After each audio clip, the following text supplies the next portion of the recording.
Absorbine is pleased to sponsor Jim Masterson's efforts to educate horse owners and views the Masterson method as an excellent complement to our line of trusted products.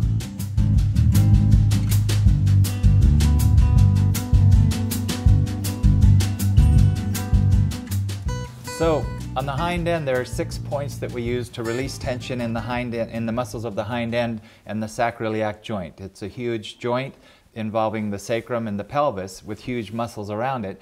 And we use these points similar to the bladder meridian to ask the horse's nervous system to start releasing tension in these muscles before we ask for movement in this end.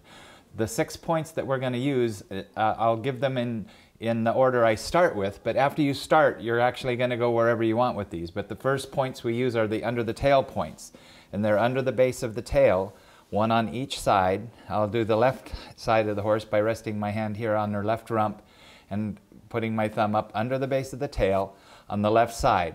And how I use this is I'm going to soften my thumb and I'm going to look for a blink in the horse as I search on this spot.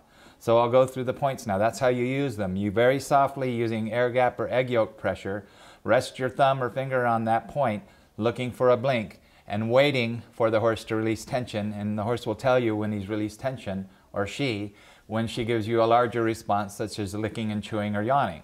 So the first set of points are under the base of the tail, one on the left and one on the right. You'll do them separately, not at the same time. The next area is the sacroiliac points. I call them the sacroiliac points.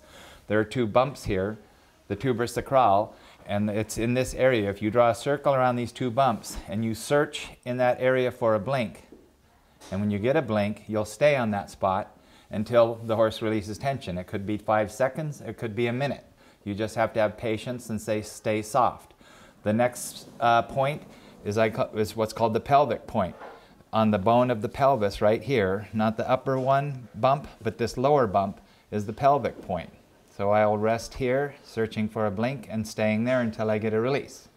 The next is the hip joint itself.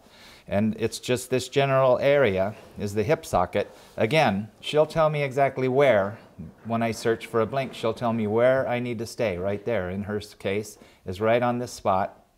I'll stay and stay and stay until I get a release. Here she's already starting to relax and fidget her hind end here. This is actually a very good demonstration of how this is going to work. She's giving me a lot of responses. So I'm going to move on. I would stay here until she gives me a lick and chew or a yawn. The next point is the stifle point. It's just inside of the horse's stifle. You won't necessarily want to be standing here. If the horse is sore in the stifles, you don't just want to stick your hand in there, but it's safer to stand here and search for a blink. Well, she's relaxing her leg right away with this one. The hip joint and the stifle point are 2 very good points for her. And the last point is the pubic symphysis, where the pelvis joins together in the back. Between these 2 butt bones, I'm going to put my thumb in here, one on each side inside of the butt bones, searching for a blink or a response. And whatever the response may be, in her case for the hip joint and the stifle point, it was actually relaxing the leg and breathing, letting out a breath. Those are the 2 points that I would say she can use the most work on. So those are the 6 points. The idea being that we want to get the horse to release tension in the muscles and the ligaments of the sacroiliac joint and the sacrolumbar junction before we ask for movement with the leg release, which we'll do next.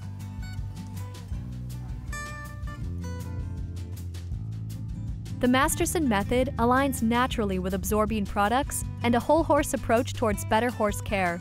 Visit www.absorbine.com for more on our Absorbine line of products.